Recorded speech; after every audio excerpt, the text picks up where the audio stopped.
We all want to be young. It's attractive. It's an explosion of hormones. It's sexy. Healthy. Don't take drugs! Don't take drugs! Well, maybe not. But there's more. Young people represent new languages and behaviors, and they're directly influencing consumer habits. They're positioned at the top of the influence pyramid, and are aspirational to those younger than them, and inspirational to the older. Today's young generation, known as Generation Y, G, we, globalists, digital youth, millennials, whatever, is the largest in absolute numbers on a global perspective. And they have crazy buying power when compared to their parents when they were young. It's funny because this important role of the youth today has its roots precisely in the baby boomer generation. They were born in the post-World War II, in the 40s and 50s. Insecure and impatient, they pushed for big changes.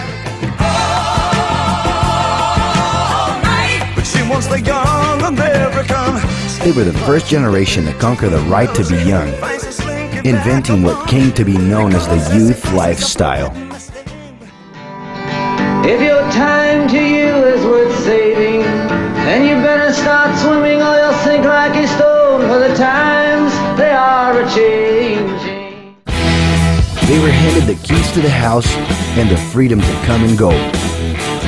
They took over the academic centers, big festivals, and streets.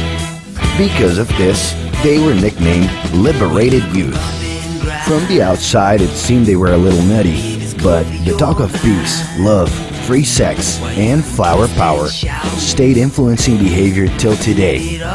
And actually, all of that must have been pretty fun. And speaking of fun, we can't forget about Generation X. Born in the 60s and 70s, they enjoyed the rights conquered by the baby boomers, living a guilt-free search for pleasure. Life moves pretty fast. If you don't stop and look around once in a while, you could miss it. Uneasy and enthusiastic, they pushed for new major changes. Inside their houses, they're the bosses of their bedrooms and have taken control of their individualities.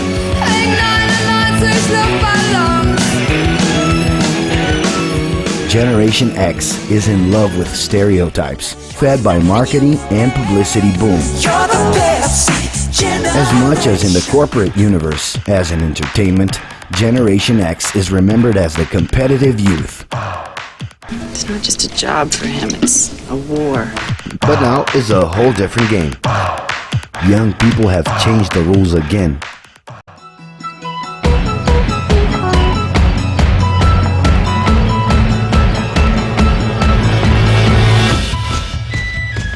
Known as the first global youth, millennials not only have the keys to their house and their domain, they have also taken over the world. Yeah, full access to it.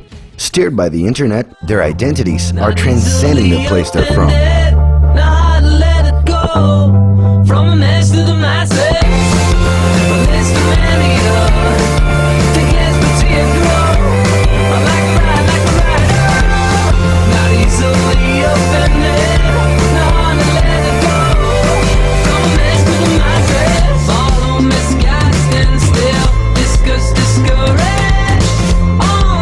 This isn't happening by pure coincidence. Globalized consumerism promotes aesthetic and behavioral connections with other youth around the world. The internet is allowing personal content to gain stratospheric dimensions, where everything can be remixed. Whoa, that's a full rainbow. All the way. Double rainbow. Oh my God.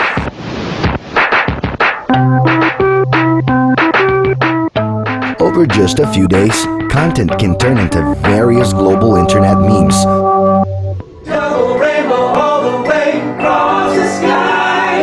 Yeah, yeah. He's climbing in your windows, he's snatching your people up, trying to rape them, so y'all need to hide your kids, hide your wife, hide your Also kids. acquiring relevance outside of the network.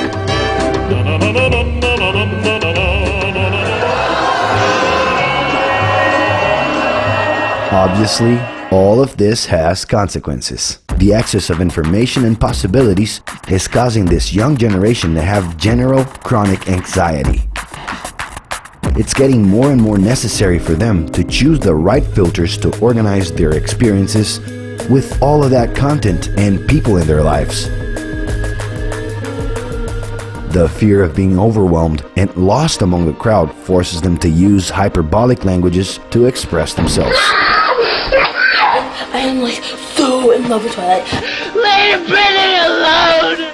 It's not always easy to understand what millennials are saying. That's because they've developed a non-linear way of thinking that exactly reflects the language of the internet, where an infinity of subjects can be followed at the same time. For these millennials, it is natural to start out with something and end up in somewhere else. But do not panic. It's organic. Today, it's cool to know and be various things at the same time. It's a lot different than in the 80s when young people had radical vision about the power of groups.